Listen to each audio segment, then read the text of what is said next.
Bonjour tous les compatriotes congolais et tous les Africains. Je veux m'adresser plus particulièrement à mes compatriotes congolais, une partie sera en français. Hier, la plupart des Congolais ont été surpris de suivre en direct un point de presse ou une conférence tenue par les éléments du Service national d'intelligence du Congo, de la police, etc., euh, qui nous ont fait l'honneur de faire un briefing sur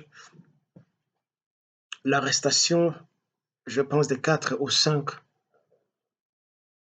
citoyens rwandais et qui coopéraient de connivence avec certains Congolais, leurs complices donc. Ça a été un bon coup pour eux et la police, combinée des services d'intelligence, ont sauté sur l'occasion pour vraiment se faire une publicité. Ils ont appelé ces inciviques des espions rwandais. D'accord, félicitations. Euh, Vous avez bougé tous les médias, tout le monde était là, et on en a fait large diffusion dans tous les organes de médias congolais. C'est bien beau, et je pense que c'est une façon pour la police et ses services d'intelligence euh, de monter en grade et de recevoir plus de subventions de la part de l'État parce qu'ils ont fait un bon coup. Mais c'est aussi un élément qui a été récupéré par les politiques pour faire la propagande de ce messier qu'on appelle Son Excellence, le commandant suprême, le chef de l'État, le président, le garant de la nation et de la sécurité. Au fait, il y a beaucoup d'adjectifs, des qualificatifs, des épithètes tellement grandiloquents qui le présentent comme étant un superpuissant et quelqu'un qui vraiment s'occupe de la situation tant socio-économico et politique des Congolais et du Congo en entier. C'est bien bon d'appeler ces gens des espions. Mais, monsieur le commandant suprême des armées, sans pour autant chercher à défendre euh, ce malheureux Rwandais qui, d'après vous, planifiait de faire un coup semblable à celui qui avait emporté leur compatriote Juvenal Abiyarimana. Mais je voudrais vous ramener un peu à l'ordre. Je ne nie pas que ces gens ne sont pas des espions. Euh, mais on peut toujours douter qu'ils soient et qu'ils ne sont pas. Mais si vous voulez nous convaincre de vos services, de l'efficacité de vos services, commençons d'abord par la maison de M. Félix lui-même. Commençons par sa chambre, son lit. Sa copine, qu'il le présente comme étant son épouse. Je ne pense pas que ça soit une insulte. Euh, je disais donc sa copine.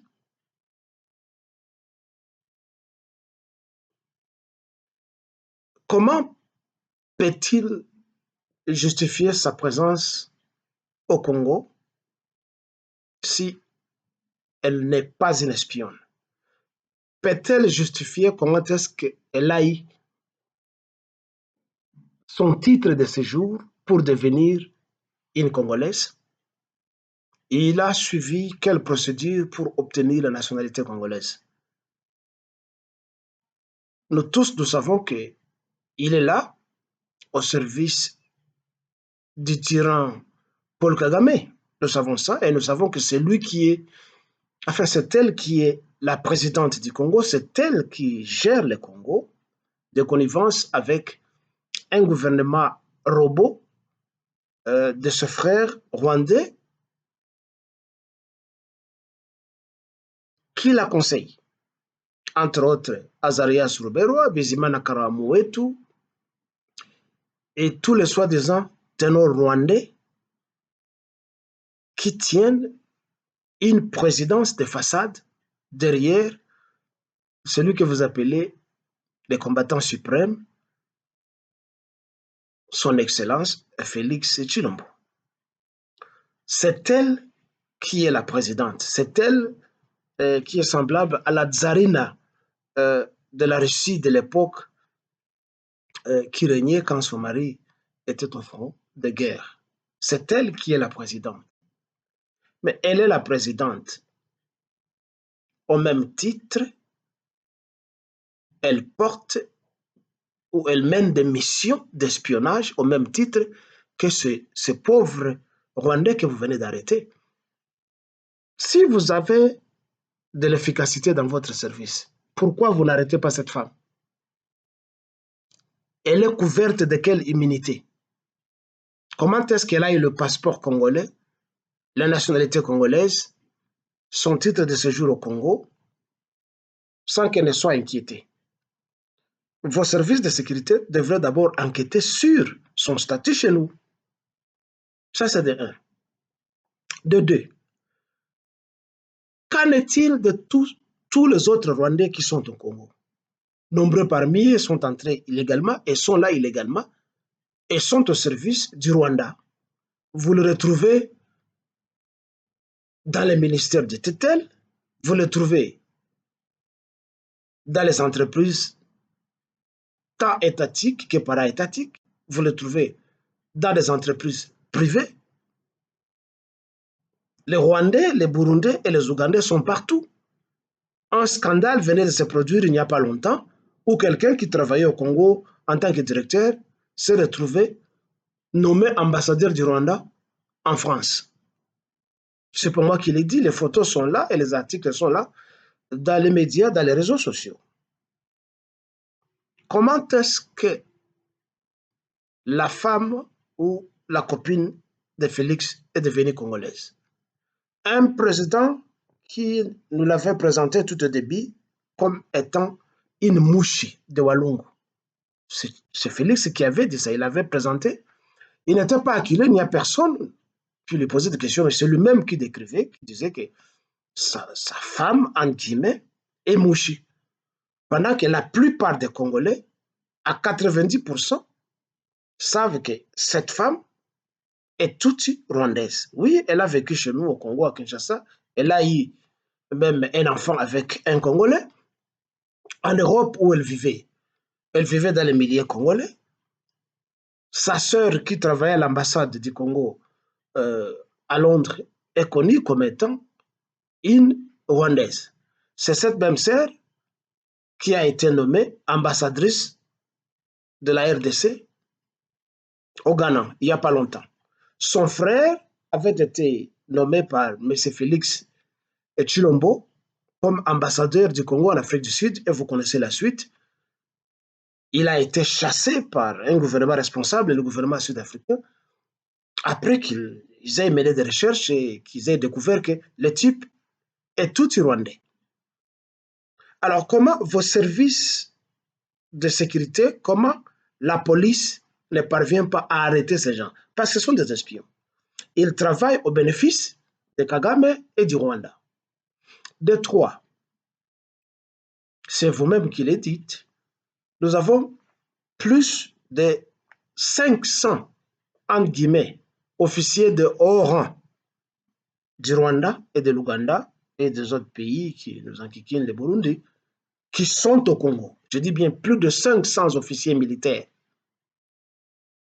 Mais ces gens sont chez nous illégalement. Ce sont des espions, au même titre que ces 5 ou ces 4 pauvres que vous venez de présenter au cours d'un point de presse, vos services de sécurité, pourquoi vous ne vous emparez pas de ces gens qui sont des espions, pour me répéter, au même titre que les autres? Mais vous gardez le calme. À part ça, pour continuer. Mais vous collaborez avec les Rwandais, vous leur avez donné la permission de poursuivre les soi-disant Hutus, Interahamwe partout à travers la République démocratique du Congo. Vous échangez des informations avec eux. Ils sont chez nous, mais ce sont des espions toujours. Pourquoi vous ne les arrêtez pas?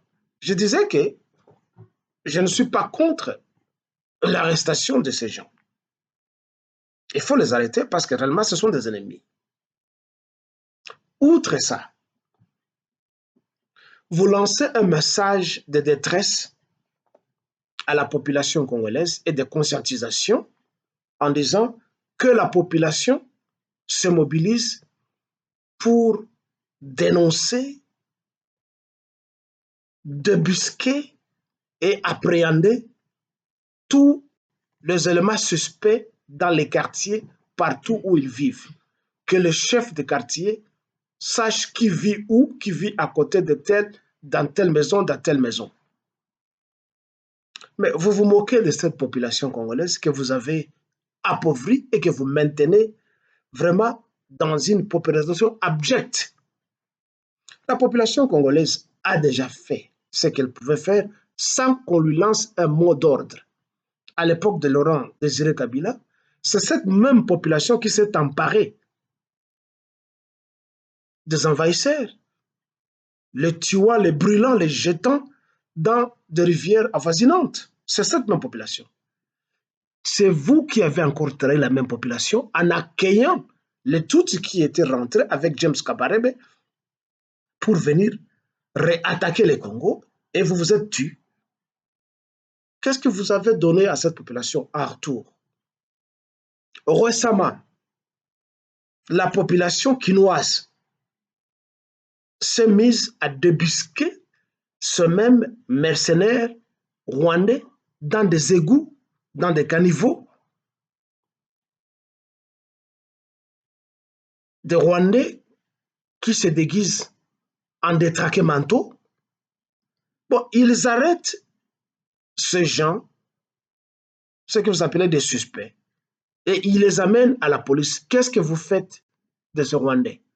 Ce sont des espions aussi, non? Vous ne les massacrez pas, vous ne les exécutez pas. Une fois que ces Rwandais sont remis entre vos mains, silence radio.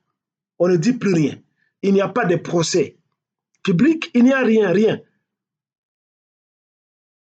Par contre, d'après ce que nous apprenons, vous prenez ces gens, vous les gardez en bon état et vous les renvoyez chez eux parce que vous êtes de connivence avec les Rwandais. Vous lancez un message à la population pour faire quoi? Quand on vous voit, vous, les représentants ou les chefs de service d'intelligence, la police, vous êtes tous gros, vous êtes beaux, vous vous gavez de toutes les nourritures possibles, vous avez des salaires, vous vivez décemment, vous êtes véhiculés. Et quelle est la part de la pauvre population dans tout ça? Est-ce que vous armez la population? Combien de fois la population vous a demandé des armes pour mener cette lutte et mettre fin à l'invasion congolaise? Vous ne lui donnez pas des armes. Par contre, vous tuez la même population. Une fois que la population ose protester, manifester dans les rues, vous tuez cette population. Vous, vous êtes bien. On voit vos uniformes, pas neufs. Pendant que la population vit dans les taudis, la population souffre partout. La population n'a rien à manger. Elle vit très mal.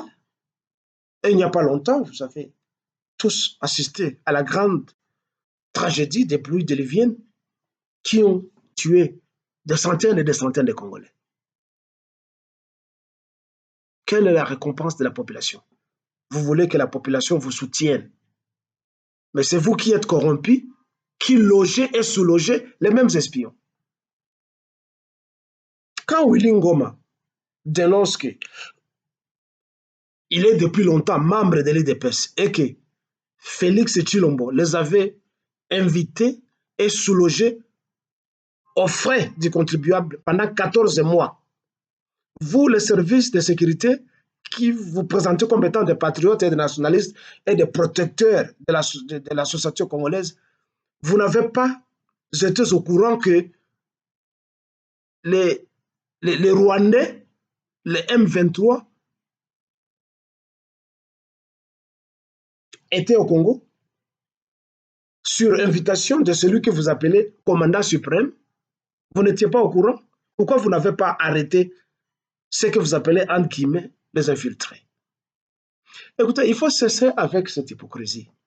Vous, messieurs de la police, vous, messieurs de l'armée, vous, messieurs des services d'intelligence, soi-disant services d'intelligence, vous mettez votre intelligence au service d'un individu et non pas pour protéger la population ou protéger le pays.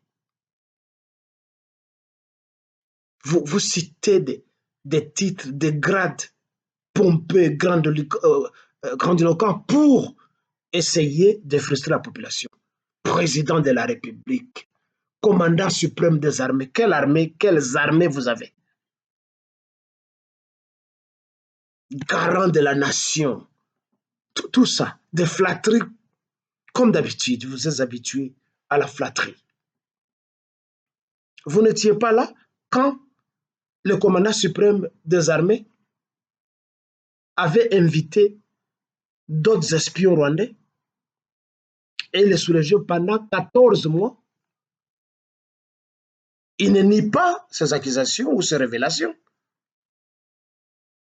Le pays s'est étonné, le pays en entier s'est étonné de voir que c'est lui qui se dit président aux destinées de la nation et de connivence avec les agresseurs qui tuent la population, ses compatriotes, à l'est du pays, à milliers et à milliers, mais c'est lui qui les arme, qui les nourrit, qui les finance. Et vous, le soi-disant service d'intelligence, la police, où est-ce que vous étiez? Vous n'aviez pas vu que ces gens, que vous appelez des espions, des infiltrés, étaient des mèches avec votre soi-disant président roitelet, médiocre, tribaliste, népotiste, idiot est-il, votre président, Félix Tshilombo. Je sais que ça vous fait mal quand on l'appelle idiot, mais je ne suis pas le seul ou le premier à l'appeler idiot. C'est au fil des jours que ces actes, ces gestes étalent son idiotie. Ça signifie son insuffisance de raisonnement et ses erreurs impardonnables dans la gestion de la chose publique. Vous venez, vous faites un point de presse pompeux, nos services de sécurité, la police ne veut jamais manager des efforts jusqu'à ce qu'on démantèle les réseaux. Mais vous êtes dans ces réseaux. Vous êtes dans ces réseaux, vous, les services de, soi-disant, services d'intelligence. Votre intelligence n'est que là pour appréhender les opposants. S'il y a des opposants là-bas, les opposants sont ceux-là qui sont peut-être à l'extérieur, nous et la population. C'est ça les opposants. Parce que la plupart des gens qui se disent opposants au Congo mangent à tous les râteliers avec celui que vous appelez le commandant suprême. Vous vous moquez de qui? De la population congolaise? Vous croyez? Chaque chose a son début et son temps. Pendant une trentaine d'années, Mobutu nous a habitués à ça. Coup monté et manqué, ceci et cela, des conspirateurs, des procès bidons à la télévision pour chercher à se maintenir au pouvoir. Mais avec le temps, où en sommes-nous? Et toute cette cabale avec laquelle il s'entourait, qui le caressait dans la nuque et dans les aisselles et aux oreilles, a fui. On n'entend plus parler de tous ces généraux, tous ces colonels, tous ces majors, tous ces intouchables qui nous ont terrorisés pendant 32 ans de règne de Mobutu. Ils se sont étiolés. Il en sera de même avec votre soi-disant commandant suprême de la tribu et non pas de la nation. Lui qui ne connaît pas comment gérer sa propre famille, comment est-ce qu'il peut gérer toute une nation?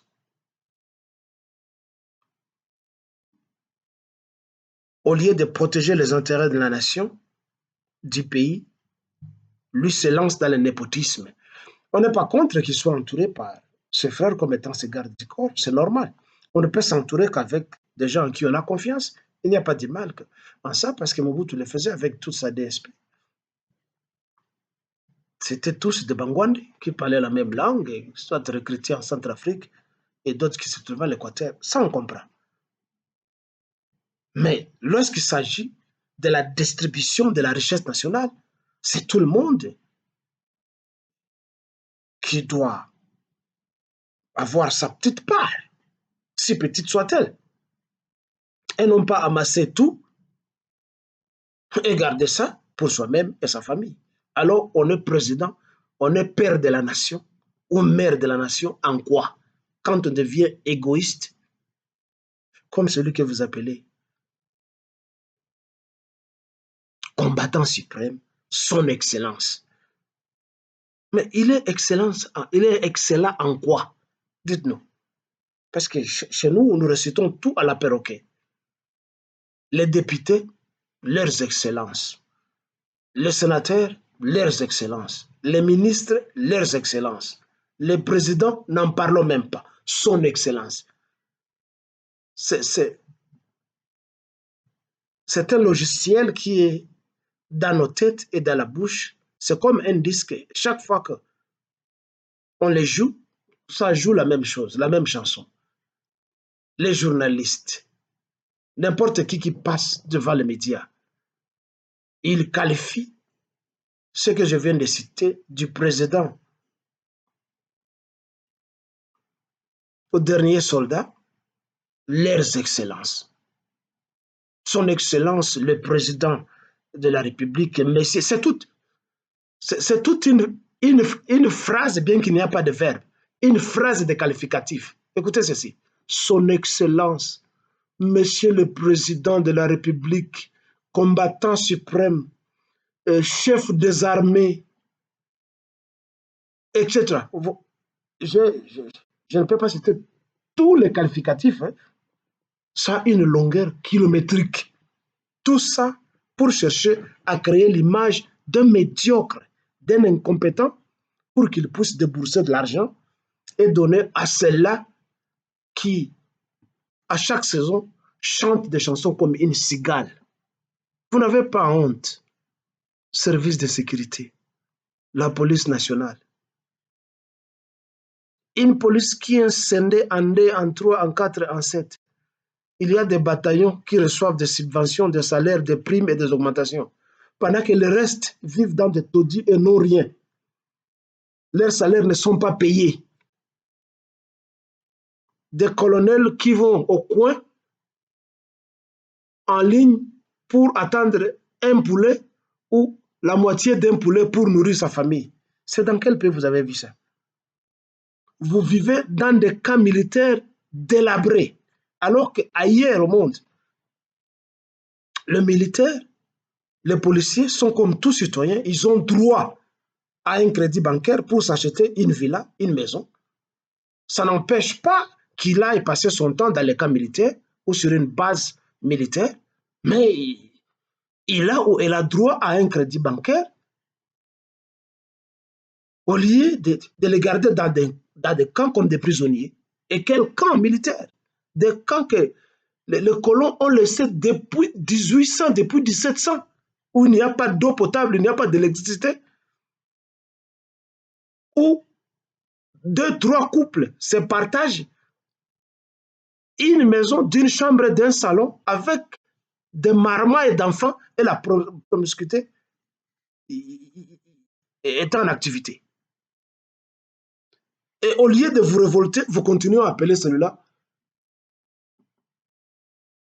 son excellence. Il est excellent en quoi? Est-ce que vous comprenez vraiment le mot excellence? Est-ce que vous comprenez le mot honorable? Je ne vais pas entrer dans l'analyse des bilans ici, parce que plusieurs fois on en a parlé et d'autres gens en ont fait écho. Quel bilan votre excellent peut présenter ou présente à la population congolaise? Quel bilan après ces 4 ans ici? Mais soyez quand même honnêtes.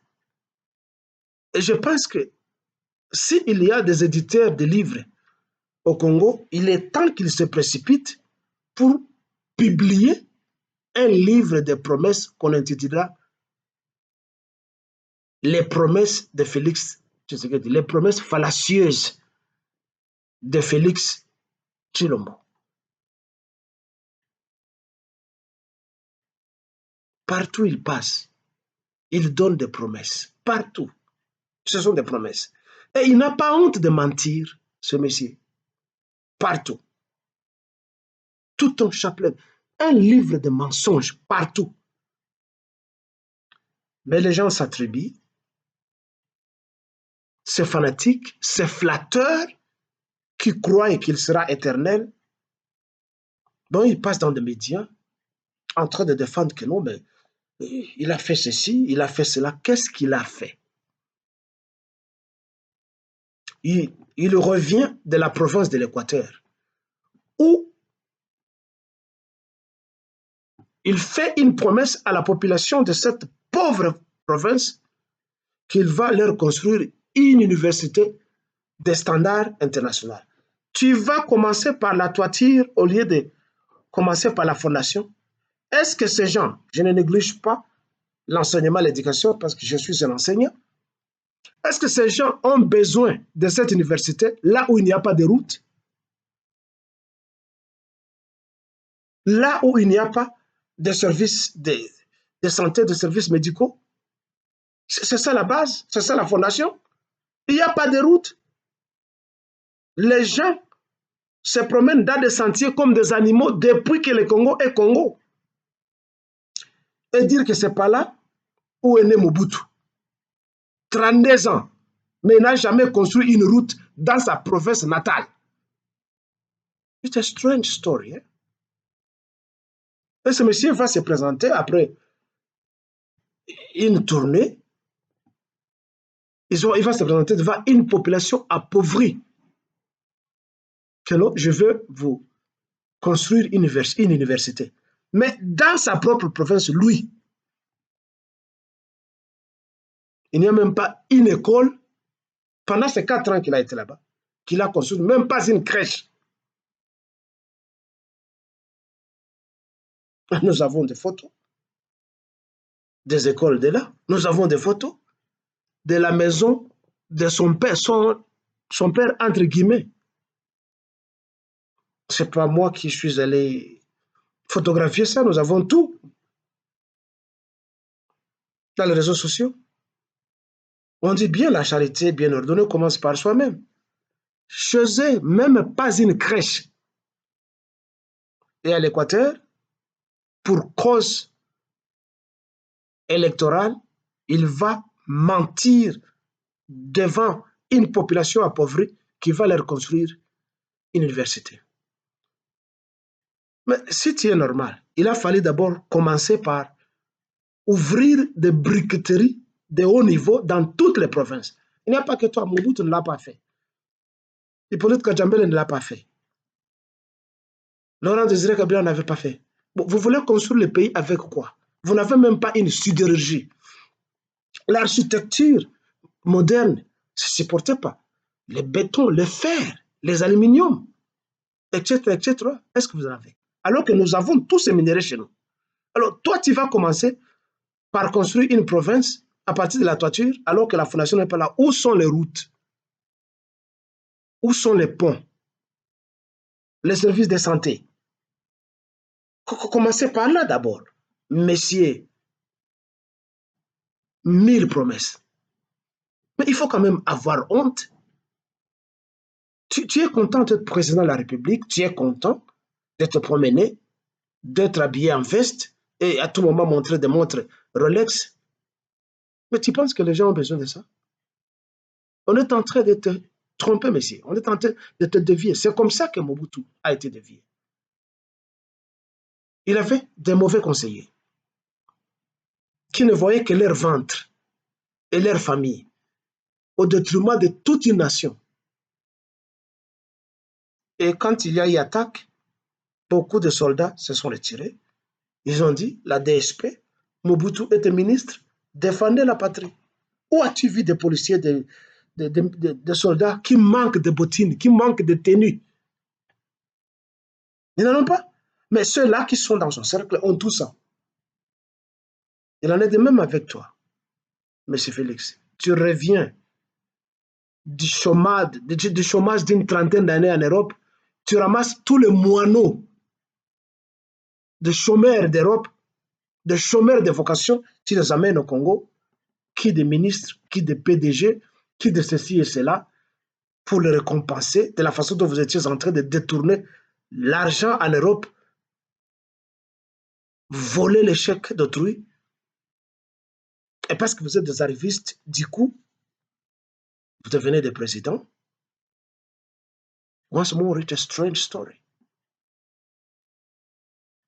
Alors, messieurs de services de sécurité, messieurs de la police, cessez de raconter des balivernes euh, au peuple congolais. Nous en avons marre de ces mensonges et de ces flatteries.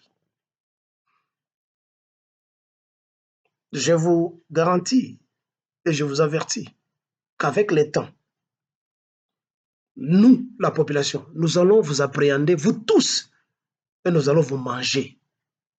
Nombreux parmi vous qui chercheront à fuir pour se jeter, pour gagner l'autre rive du fleuve Congo, Congo-Brazzaville, vous allez vous noyer et vos corps nourriront les poissons du fleuve Congo.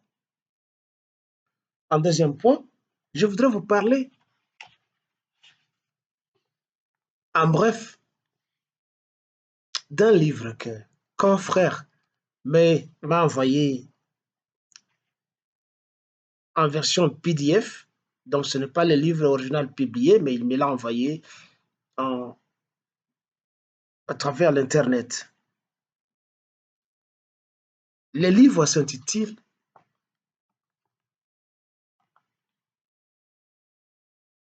Une balle de plus dans le vagin. Bon, je ne pense pas que vous allez me traiter d'impudique. Le vagin, c'est une partie du corps que tout le monde connaît. Et ce n'est pas ici où vous allez me demander ou me faire des leçons de morale. C'est un titre que je lis. Et je sais que ça blesse ceux-là qui se disent qu'ils sont des donneurs de leçons aux gens et d'autres qui se disent qu'ils sont plus religieux, ils ont la décence et tout ça. Mais pourtant, ce sont des malfaiteurs qui se présentent chez nous comme étant des loups, enfin des agneaux. Alors, je disais donc, ce livre s'intitule Denis Mukwege, enfin, s'intitule Une balle de plus dans les vagins. Et le sous-titre, c'est Denis Mukwege, L'autre face cachée. C'est signé Anne Chirome, euh, une fille de chez nous, de l'Est du Congo.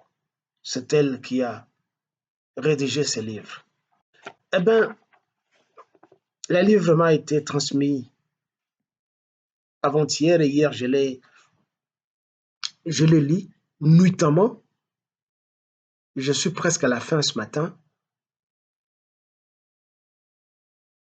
Et le livre, pour ceux-là qui sont passionnés de la lecture, est facile à lire. Il n'a pas tellement un français très académique et trop recherché. Il peut être abordé par tout le monde, école primaire, secondaire et même universitaire. Tout celui, comme je disais, qui est mordu de la lecture peut lire. Le narratif est facile du début à la fin. C'est un livre impeccable. Les, les fanatiques de Mukwege, en lisant les livres, ils croiront peut-être que c'est une vendetta, c'est une vengeance de l'auteur vis-à-vis de M. Mukwege. Mais qu'à cela ne tienne, ce qui compte le mieux, à part le narratif dans ces livres, c'est son contenu. Après l'avoir lu la nuit dernière, j'y ai prélevé quelques adjectifs qui qualifient ce prétendant à la magistrature suprême de notre pays. Après avoir lu le livre, ça m'a rappelé une chanson de la grande vedette de la chanson jamaïcaine, Robert Nesta Bob Marley. Quand vous écoutez sa chanson intitulée Coming In From The Cold dans l'album Uprising, quelques vers qu'il intonne de cette chanson disent ceci. The biggest man you ever did see is always a baby. Ça signifie le plus grand, le plus glorieux homme ou la plus glorieuse personne qu'on voit toujours n'est pas ce qu'elle est. C'est un bébé. C'est une figure de style pour dire que très souvent, le monde ou quelqu'un, la personne elle-même, se fabrique une image qui n'est pas la sienne. Le monde aussi sait nous fabriquer, comme je venais de le dire tantôt dans la première partie de cette intervention. La société toujours fabrique des personnalités comme ça, qu'on nous présente comme étant de grandes personnalités, alors que derrière elles, c'est un désastre. Ça me rappelle aussi un poème que j'avais enseigné un jour, intitulé We Wear the Mask. Nous portons le masque. Très souvent, ce qui apparaît à nous, ce n'est pas ce que nous sommes. Et la peinture que fait l'auteur de ce livre de Mukwege est véridique, si pas pathétique, pour tout celui ou celle qui lira les livres. Je finis par découvrir les arcanes les plus cachés de M. Mukwege, sans tout autant entrer dans sa vie privée. La petite critique littéraire que j'ai faite de ce livre est que M. Mukwege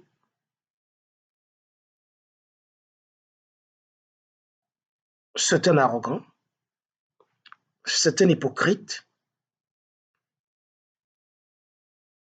c'est un égoïste, c'est un inhumain, c'est un mauvais manager qui ne connaît rien de la gestion des entreprises, c'est un détourneur des fonds qui lui sont alloués pour la réussite des projets qu'il initie, lui ou son équipe.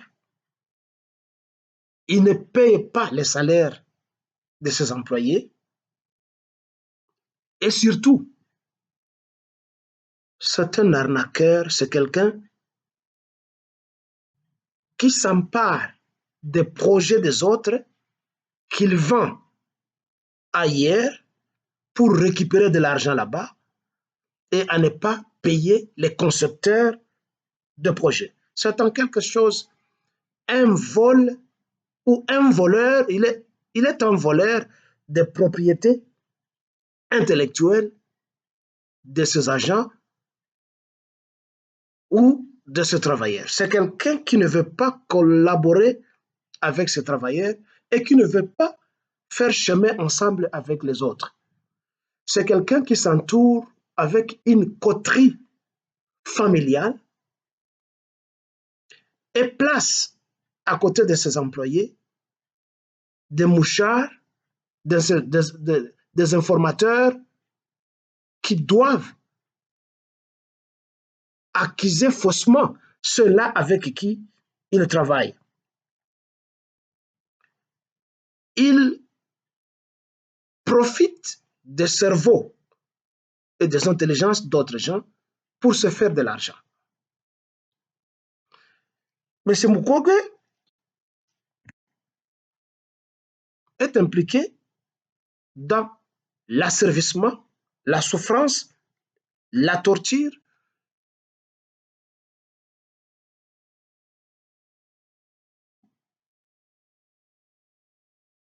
et le trafic d'influence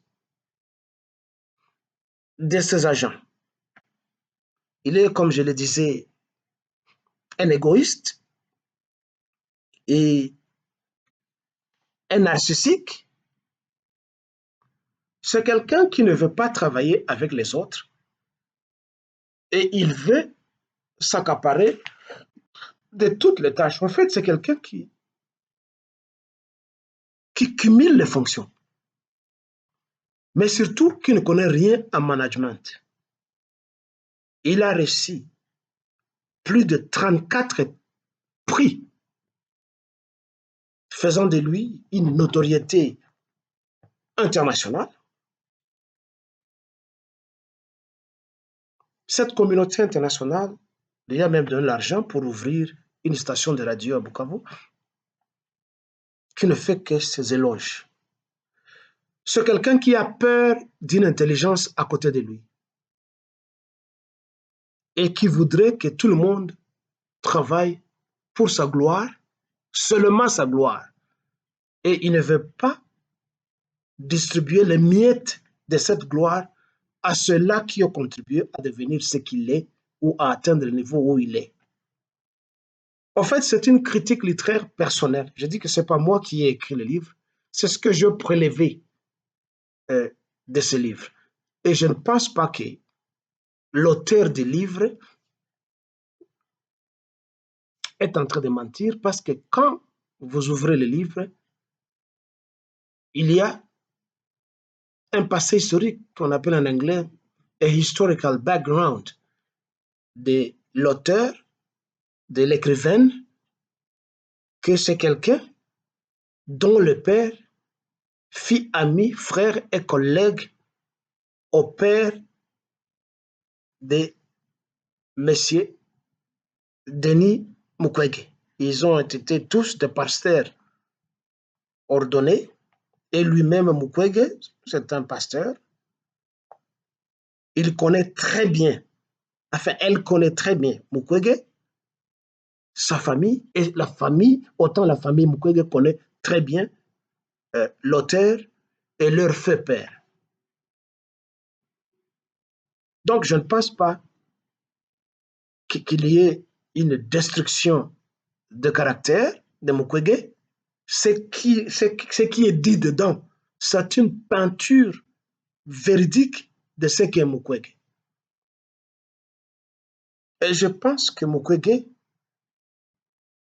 a eu la chance d'être prisé par les gens, mais surtout c'est un agent de la communauté internationale qu'on prépare pour des tâches régaliennes de devenir président de la République, alors qu'il est incapable, il est incompétent.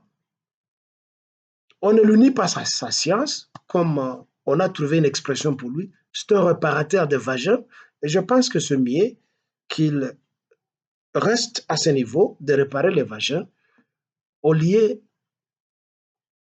de prétendre devenir candidat président à la République. Je ne pense même pas que c'est lui qui prétend. Il doit être pris en otage par la communauté internationale pour protéger les intérêts et avancer leur agenda chez nous. Comme d'habitude, on va ramasser un médiocre pour devenir président. On avait pris Mobutu. Je ne dis pas qu'il était totalement médiocre. Il était bien dans l'armée. À part ça, on nous a amené Hippolyte Kajambere Kanambe, du garde du corps, aide de camp de Kagame, tueur massacreur de ce frère Hutu, paraît-il. Il avait effectué un stage de 3 mois en Chine, revenu, bombardé, général-major. C'est une strange story. Pouf, propulsé, président de la République. Sans aucun niveau scolaire, sans aucun niveau académique, parachuté, président de la République. Ayant vécu dans la pauvreté, un malheureux qui n'a aucune culture politique, devant qui les universitaires, les soi-disant intellectuels viennent s'agenouiller, alors, ayant vu que ceux qui ont étudié viennent s'agenouiller devant lui, ramper devant lui, lui lécher le cul. Alors, il était devenu un potentat au simple geste de la main, tuez-moi celui-là. Cette jolie femme qui est là-bas, ramenez-la à moi. On peut lui dire non, c'est la femme de quelqu'un. Non, tuez son mari, donnez-moi celui-là, comme il a fait avec la soi-disant femme Olive Lembe qu'il vit avec, c'est la femme de quelqu'un, il a tué son mari. C'est connu, c'est pas qui l'a dit. Il y a trouvé les yeux, on connaît Eric Lengue. Alors tout le monde rampe devant lui, comme je disais, ayant vécu de la pauvreté et ne connaissant rien. La première chose, il doit s'acheter des maisons, il doit s'acheter des infrastructures, il doit amasser de l'argent parce qu'il ne connaît rien sur la gestion de la chose publique. Et voilà encore, après lui, la même mafia occidentale va nous ramener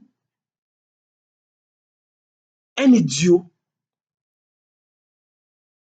un chômeur de vocation, détourneur de chèques,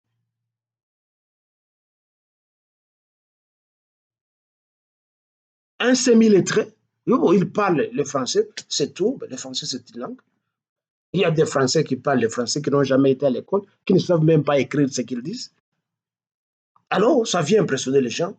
Grande taille, voilà, athlétique, voilà, on dit voilà, on nous amène un président de la République parachuté, il ne connaît rien sur la gestion même familiale. Président de la République. Et aujourd'hui, on est en train de nous préparer encore le duplicata de ça. Il y a Moïse Katumbi qu'on vient nous amener, qui a corrompu tout le lobby du monde, qui a corrompu tous les porte-paroles qui parlent pour lui, le Mike Mokebai, les Israël Mutombo, les Franck Diongo, les Francis Kalombo, les Perron Louara,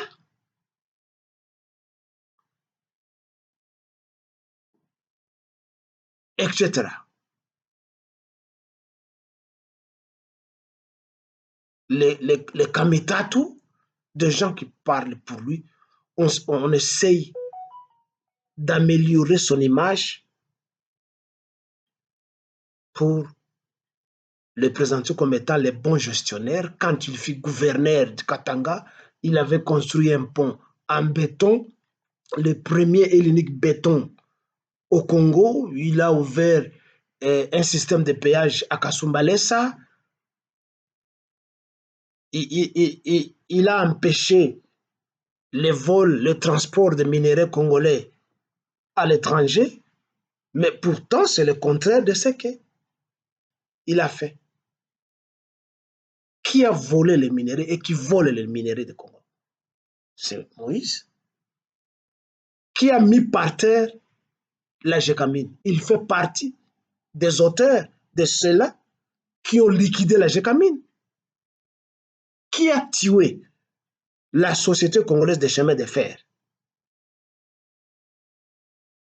en ouvrant sa propre société de grands et gros camions à long courrier qu'il a surnommé Hakuna Matata pour transporter les minéraux que la société congolaise des chemins de fer transportait à son compte personnel dans ses camions du Katanga jusqu'en Afrique australe pour les envoyer partout à travers le monde. C'est celui-là qui a vendu le minerai stratégique du Congo, l'uranium, etc., etc., à la Corée, à l'Iran, à la Corée du Nord, etc.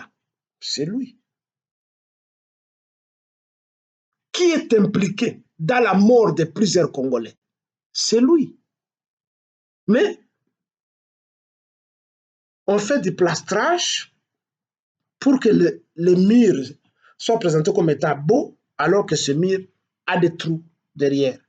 C'est ça, Moïse Katumbi. C'est ça la communauté internationale. On nous présente des médiocres comme étant des excellences.